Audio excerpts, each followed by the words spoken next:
سامعین گرامی قدر، انسان کس راستے کو اختیار کرے کہ وہ راستہ اسے منزل مقصود تک پہنچا دے؟ وہ کون سا راستہ ہے، وہ کون سی راہ ہے جو انسان کو دنیا اور آخرت کی سعادت تک پہنچائے؟ ہر انسان کے سامنے تین راستے ہیں۔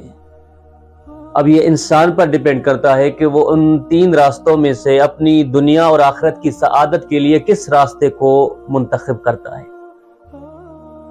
ہمارے اور آپ کے سامنے پہلا راستہ یہ ہے کہ ہم ابدی سعادت کے لیے اس راستے کو اختیار کریں جو راستہ خود ہم نے بنایا ہے، اپنی سوچ، اپنی فکر، اپنی خواہشات نفسانی کی بنیاد پر۔ کیا انسان اس راستے پر چل کر دنیا اور آخرت کی سعادت کو حاصل کر سکتا ہے؟ قطعاً نہیں سامعین، کیونکہ یہ وہ راستہ ہے کہ جو ہم نے بنایا ہے، جس کی تخلیق کنندہ ہم انسان ہیں، ہماری سوچ و فکر نے وہ راستہ بنایا ہے۔ چونکہ انسان کا علم، اس کا جو دانش ہے وہ محدود ہے، لہذا انسان اپنے دنیا اور آخرت کی سعادت کے تمام پہلوؤں کو اپنے محدود علم کے ذریعے سے کبھی بھی کشف نہیں کر سکتا۔ قرآن نے واضح طور پر اعلان فرمایا کہ وَاللَّهُ أَخْرَجَكُم مِّن بُطُونِ أُمَّهَاتِكُمْ لَا تَعْلَمُونَ شَيْئًا۔ جب پروردگار نے تمہیں اس دنیا میں بھیجا تو تمہیں کسی چیز کا علم نہیں تھا۔ پھر دوسرے مقام پر فرمایا وَمَا أُوتِيتُم مِّنَ الْعِلْمِ إِلَّا قَلِيلًا۔ اے انسان، اے بشر، تمہیں جو علم عطا کیا گیا ہے، تم جو دنیا میں آ کر علم کو کسب کرتے ہو، یہ علم تمہارا نہایت ہی قلیل ہے۔ دنیا کے اعتبار سے بھلے تم بہت بڑے عالم کہلاؤ، علامہ کہلاؤ، لیکن خدا کی نگاہ میں تمہارا یہ سارا علم نہایت قلیل ہے۔ جسے پروردگار قلیل اور کم کہہ دے، اس کی قلت کا اندازہ لگایا جا سکتا ہے۔ یعنی ایک طرف سے انسان اپنے اس محدود اور کم علم کے ذریعے سے اپنی سعادت ابدی کے ان تمام پہلوؤں کو کشف نہیں کر سکتا، لہٰذا انسان جو راستہ بنائے گا وہ راستہ قطعاً انسان کو ابدی سعادت تک نہیں پہنچا سکتا۔ دوسری بات یہ کہ سامعین، ہماری زندگی میں، بشریت کی زندگی میں وہ اشتباہات، وہ غلطیاں، وہ پشیمانی کہ وہ انسان مثلا سال ہر سال کسی عقیدے، کسی فکر و کسی نظریے پر تھا، کسی مذہب پر تھا، لیکن وقت گزرنے کے بعد جب اس پر کشف ہوا، جب پردے ہٹے، علم نے ترقی کی، تو وہی انسان ندامت و پشیمانی میں مبتلا ہوتا ہے کہ میں نے اپنی زندگی کے اتنے کثیر عرصے کو غلط فکر و غلط نظریے میں کیسے تباہ و برباد کر دیا۔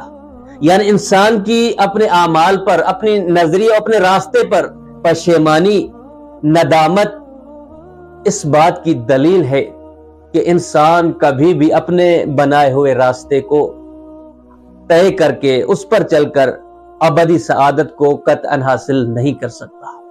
یہ پہلا راستہ۔ دوسرا راستہ یہ ہے کہ ہم لوگوں کے بتائے ہوئے راستے پر چلیں، لوگوں کی فکر، ان کے نظریے، اس کے مطابق اپنی زندگی کے سمت کو درست کریں۔ یہ بھی غلط ہے۔ جس طرح ہمارا علم قلیل ہے، کم ہے، بالکل اسی طرح باقی افراد کا بھی علم کم ہے۔ جس طرح ہماری زندگی میں غلطیاں، اشتباہات، پشیمانی و ندامت ہے، بالکل اسی طرح تمام افراد کی زندگی میں ان کا بھی یہی حال ہے۔ تو اگر انسان دوسروں کے بتائے ہوئے، انسان اپنے جیسے انسانوں کے بتائے ہوئے راستے پر چلے گا، وہ راستہ بھی انسان کو کمال مطلوب تک نہیں پہنچا سکتا۔ اور تیسرا راستہ یہ ہے کہ انسان اپنے امور کو اپنے رب کے سپرد کر دے۔ وہ پروردگار، وہ خالق، وہ صانع، جس نے انسانیت کو وجود عطا کیا، کیونکہ یہ بھی دنیا کا دستور ہے کہ جو انسان کسی چیز کا صانع ہوتا ہے، کسی چیز کا تخلیق کرتا ہے، اس چیز کا صانع اس چیز کے متعلق سب سے بہتر جانتا ہے، دوسروں کی نسبت اس چیز کے متعلق جو اس چیز کو بناتا ہے وہ اس کے متعلق سب سے اچھی طرح سے جانتا ہے کہ اس چیز کو، کس چیز کی، کن اشیاء کی ضرورت ہے۔ بالکل اسی طرح پروردگار جس نے انسان کو خلق کیا، وجود دیا، وہ بہتر جانتا ہے کہ انسان کی ابدی سعادت کس راستے میں ہے، کن قوانین کو انسان اگر فالو کرے تو وہ ابدی سعادت تک پہنچ سکتا ہے۔ تو یہ تیسرا راستہ کہ جو خدا کا راستہ ہے، اس نے اپنے انبیاء کے ذریعے سے، پیغمبروں کے ذریعے سے وہ راستہ مقرر کیا کہ اگر انسان اس دین کے شریعت کے راستے کو فالو کرے، اس پر چلے، تو ابدی سعادت کو انسان پا سکتا ہے۔ اور اگر دین حق پر ثابت ہونے کے لیے کوئی اور دلیل نہ بھی ہو، حالانکہ بہت سی دلائل ہیں روایات و آیات قرآن کی روح سے، لیکن اگر یہ دلائل نہ بھی ہوتی تب بھی عقل اس بات کا تقاضا کرتی ہے، عقل پکار کر یہ کہتی ہے کہ انسان، جب تم کسی سفر پر جاؤ اور اس سفر میں خطرے کا احتمال ہو، تو ہر عاقل انسان، ہر عقل مند انسان اس احتمالی خطرے کو مد نظر رکھتے ہوئے اس سے بچنے کا انتظام کرتا ہے، بندوبست کرتا ہے، ایسے وسائل مہیا کرتا ہے کہ جس سے وہ اس خطرے کے دفاع میں کھڑا ہو جائے اور اپنے آپ کو نجات دے سکے۔ ہر عقل مند انسان ایسا ہی کرے گا۔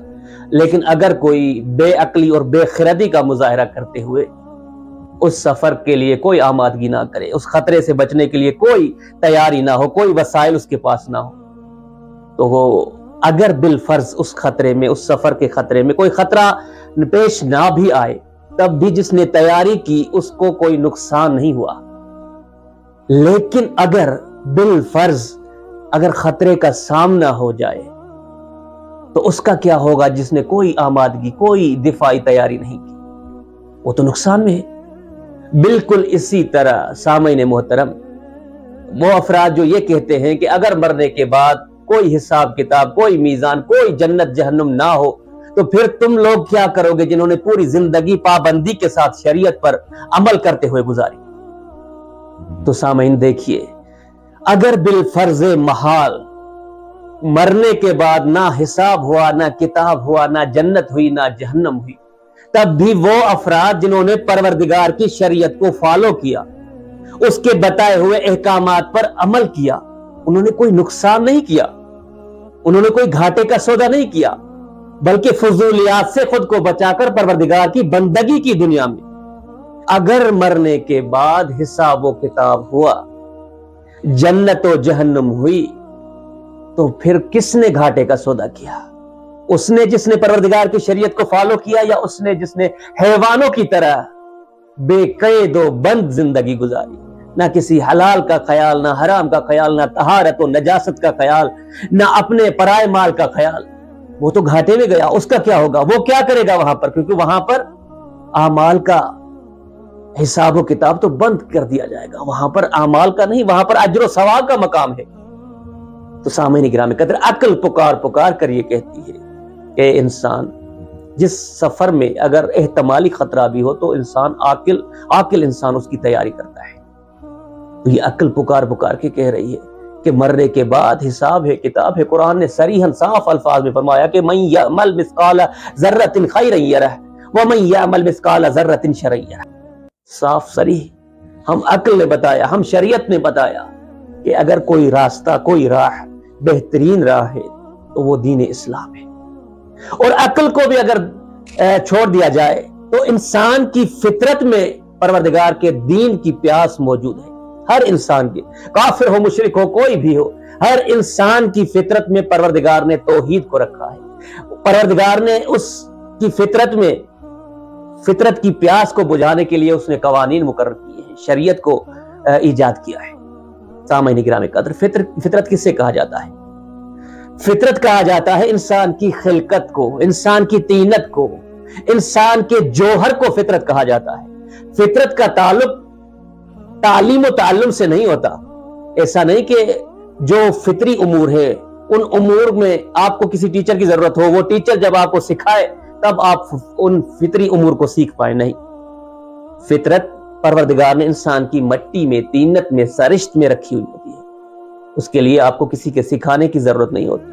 ایک چھوٹی سی مثال دے کر میں بات کو واضح کروں کہ وہ ماں، جس ماں کے وجود میں، اس کی فطرت میں پروردگار نے اولاد سے محبت کو رکھا ہے۔ ماں کو کسی دانشگاہ میں، کسی اسکول میں جا کر محبت کو سیکھنے کی ضرورت نہیں کہ بچے سے، فرزند سے، اپنی اولاد سے کیسے محبت کی جاتی ہے، اور اس کے لیے کوئی قید و بند بھی نہیں، کسی زمان اور مکان کی بھی کوئی قید نہیں۔ ایسا نہیں کہ 100 سال پہلے ماں اپنے بچے سے محبت کرتی تھی لیکن آج جو کہ جدید دور ہے، آج اپنی مائیں بچوں سے محبت نہیں کرتی، نہیں، یہ ہو ہی نہیں سکتا، کیونکہ یہ فطری چیز ہے۔